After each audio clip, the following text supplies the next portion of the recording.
American half pound of 2 pure beef patties, lettuce, tomato. Singles going steady.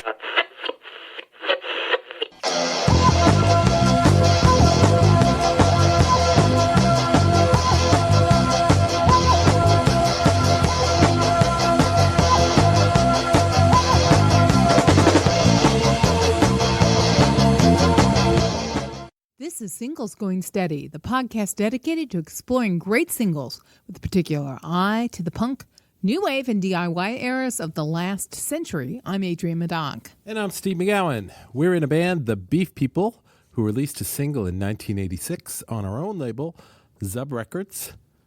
We are record collectors and passionate about the expression of pop music perfection that is the single recording. Exploring the mystery of what makes for a great single is what propelled us to begin this podcast. And what podcast number are we up to? This is Singles Going Steady 051. And the single is? It's going to be from the Chicago band Industrial Noisemakers, Big Black. And the songs are? There are 2 covers on this single. He's a Whore, the Cheap Trick cover, and The Model by Kraftwerk. Right. And so here we have Big Black taking on both of those in the Steve Albini style. Yes, indeed. This is from 1987. This is kind of a request, Singles Going Steady. Yeah, this is a little bit different for us. And, keep your request to yourself in general. Yeah. But, friend of the podcast and our friend Chuck guest host, said right? that we should, our friend Chuck, he said that this would be a good one to do. And I think he was right. It's kind of the Nellie Mackay for Adrienne.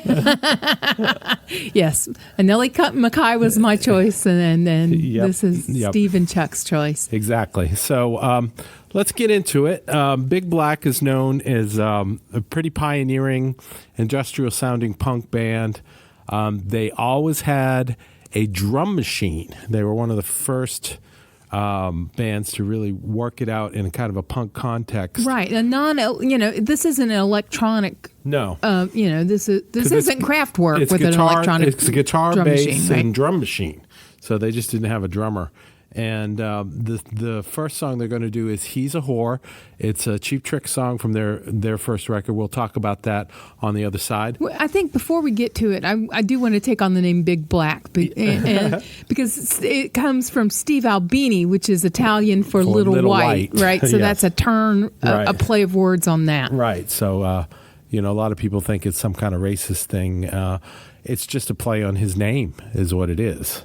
So, get over yourselves. Right, but I think he enjoys tweaking. He does. He likes to push the envelope. There's no doubt about it. I mean, listening to the music, you can tell. Right. So here they are, Big Black 1987 on Touch and Go Records. The A side of the single, He's a Whore.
Okay, this song was originally from Cheap Trick, their first record in 1977 that's just entitled Cheap Trick. It's a black and white record.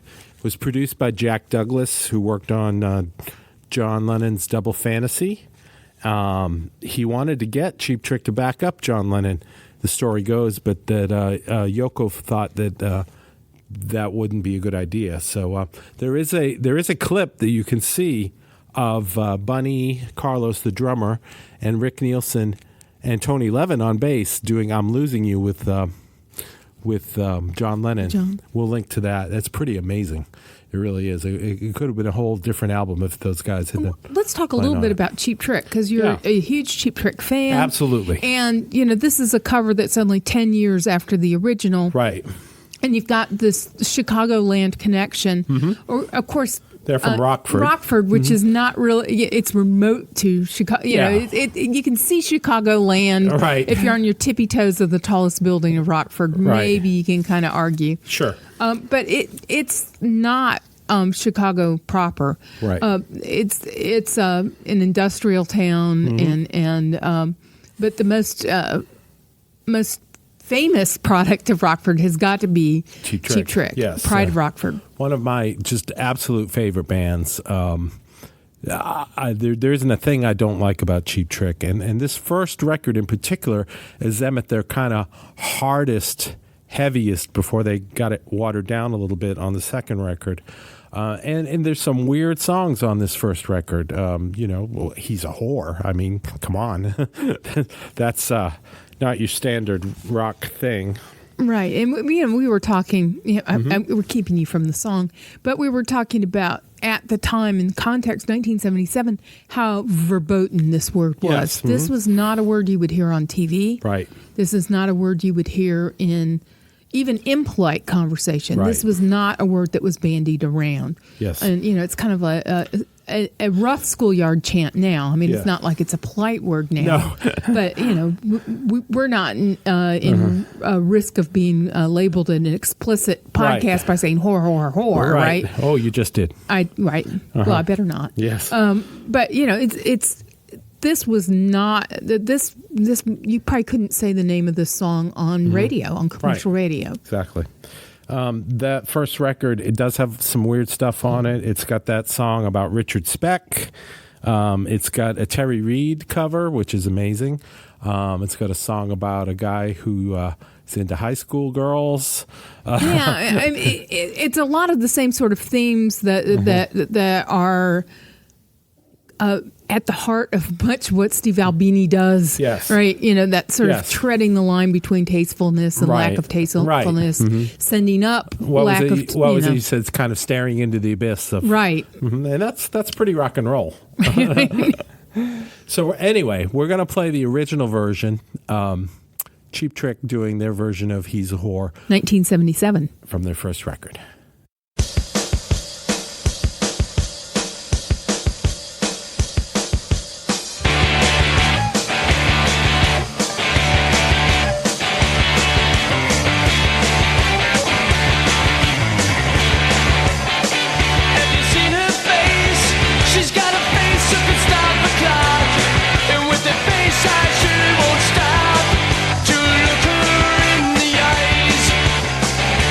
Money's great.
So Adrienne was talking about what a big Cheap Trick fan I am personally, and I know she is too. But I'm a huge Cheap Trick fan, and my band I had after the Beef People called Tool and I.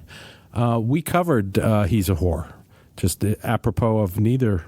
No, not. This was before we heard the Albini version, the Big Black version. So we're going to play you a little bit of that. Us doing it back in the day.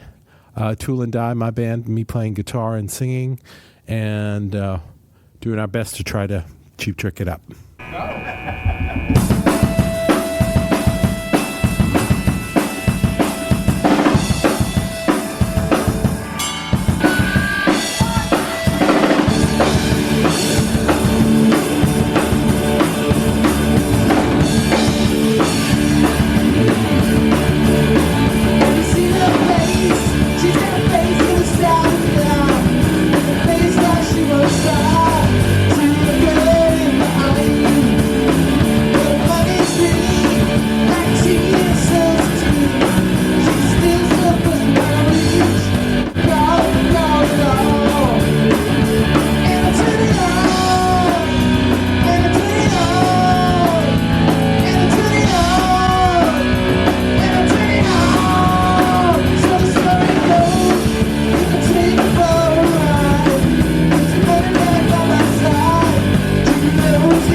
All right, so there we are doing our best. The big influence. And also, Big Black became a huge influence for me personally, especially in the later period after the Beef People.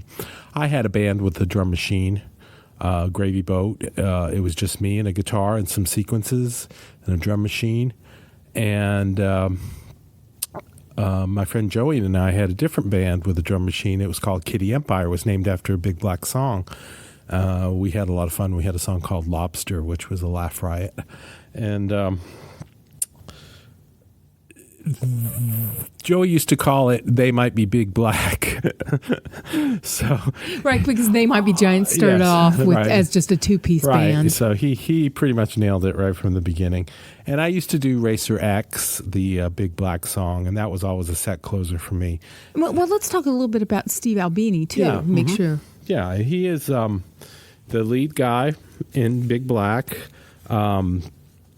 He runs now Electrical Audio Recording, a very, very world-class studio in Chicago.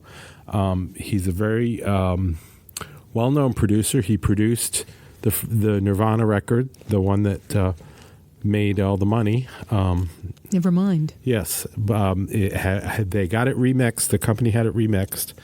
But he also did the early Pixie stuff, the first two Pixies records, which sounds so amazing. Mm. And the stuff I really, really like that he produced is the PJ Harvey, Rid of Me and Dry. Those are just amazing sounding records.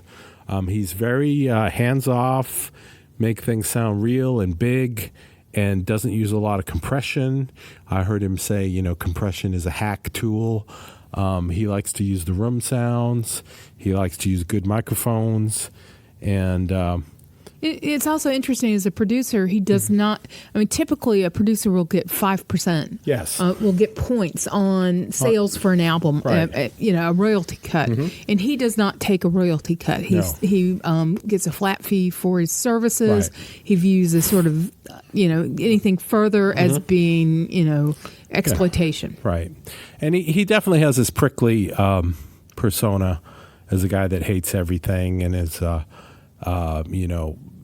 will write about things that are very unseemly, but he's really a nice guy. He's got a food blog, right? Yeah, I saw him on the Anthony Bourdain show, and he was totally charming. He understood what was going on with the food scene in Chicago.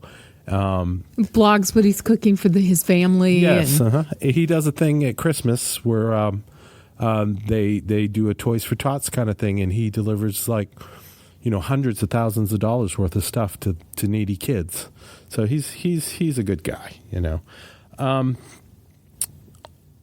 of the things about Big Black was he was one of the few people that would play that. He has one of those Travis Bean guitars with the aluminum. It's made of aluminum, and it has that sound that you hear on the records. Just nasty, just metallic. And not in a metal way, metallic in a brakes grinding sort of way. And he has his own style. He likes to distort his vocals. He likes to distort everything. That's the Big Black sound. And I think we're going to hear that now. The B-side of the single is The Model. It's a very famous song from Kraftwerk, from the Man Machine. Most people will probably recognize it. And they do The Model without any keyboards. So there you go. Here's Big Black from 1987, The Model.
So there they go, grinding it out.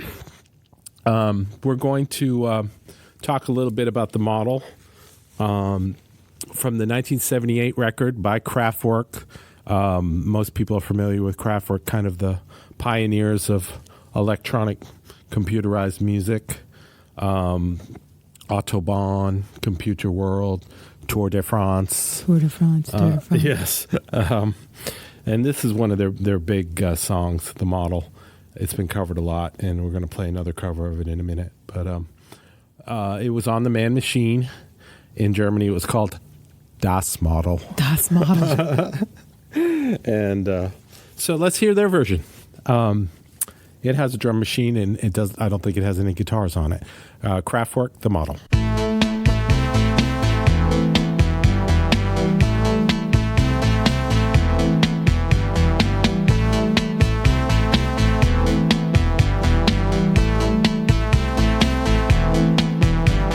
She's a model and she's looking good. I'd like to take her home, that's understood.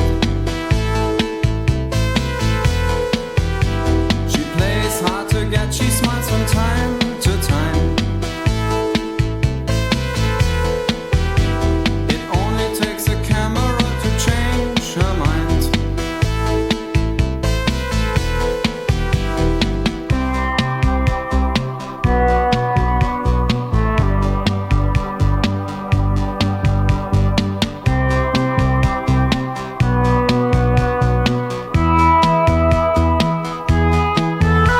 She's going out to nightclubs, drinking just champagne.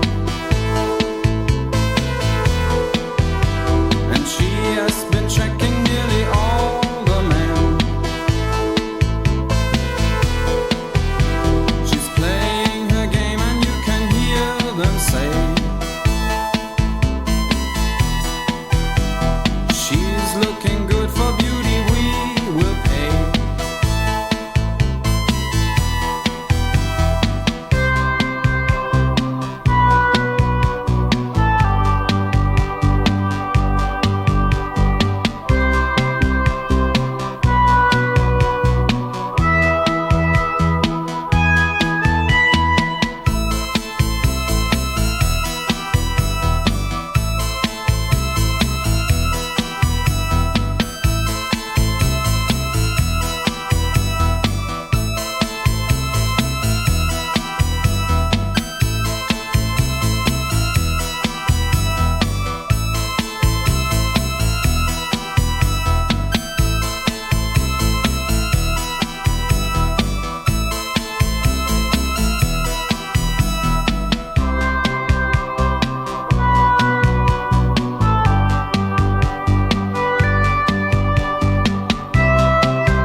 She's posing for consumer products now and then. For every camera she gives the best she can. I saw her on the cover of a magazine. Now she's a big success, I want to meet her again.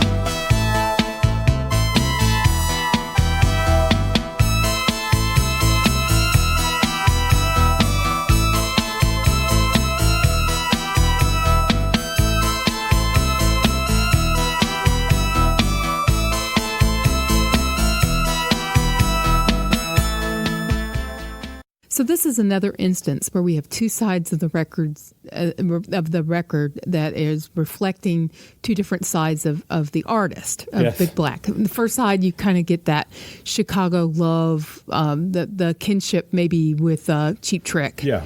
And on the other side, you get this electronic music. You know, since they had the drum machine.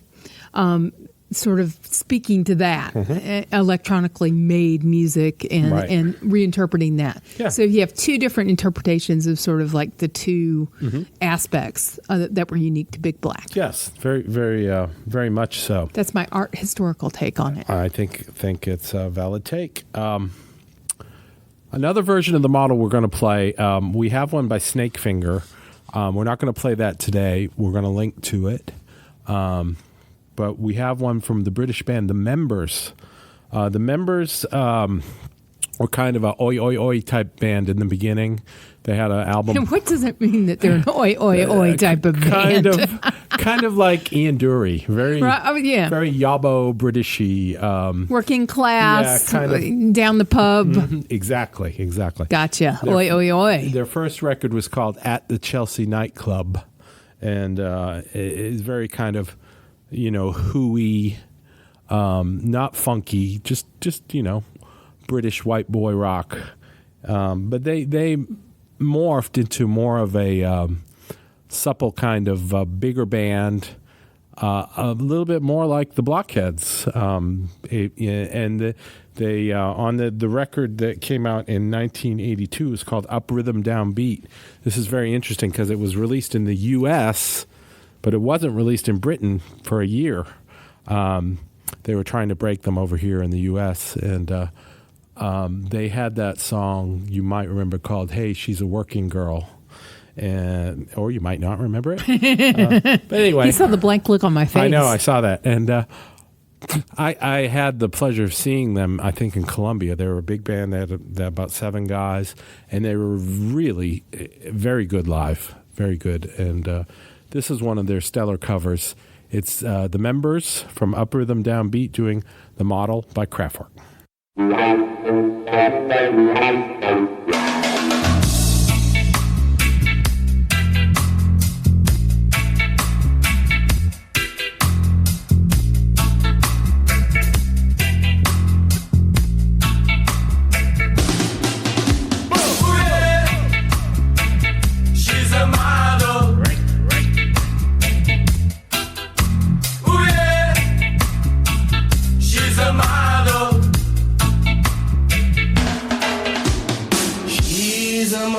She's looking good. I'd like to take her home, oh well, that's understood.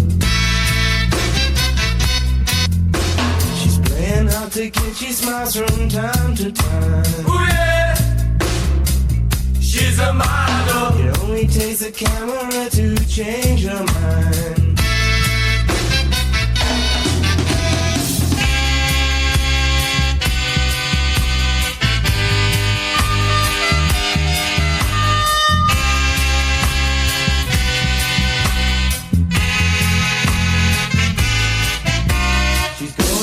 Nightclubs drinking just champagne, sitting at the table eyeing all the men. Ooh yeah, they're queuing up, bed and sand. Ooh yeah, she's a model. She's looking good for beauty, we're gonna pay. She's a model.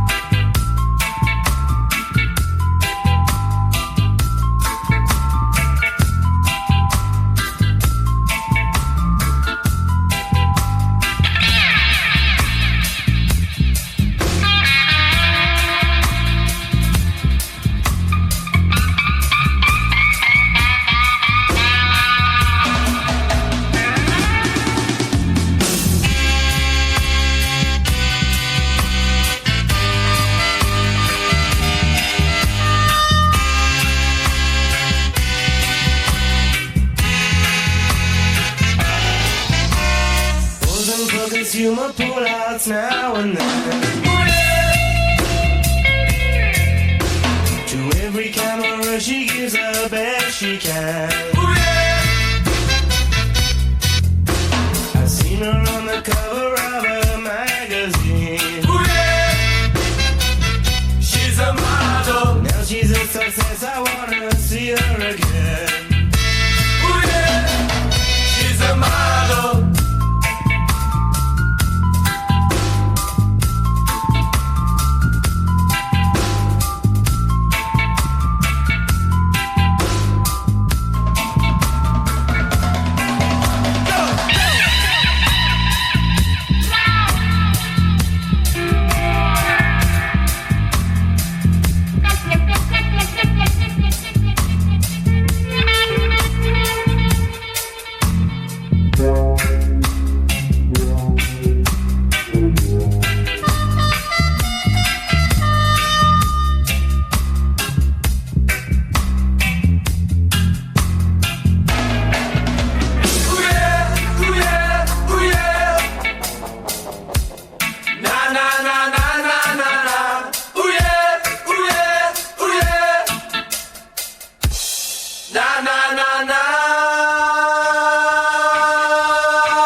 So there we go, kind of a reggae-flavored version of the model. So this Big Black single, we're not even going to attempt to say that anybody else can cover either side because everybody's covered both sides. Right. Both sides now.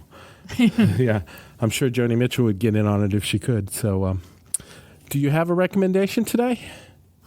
Geez, what is my recommendation?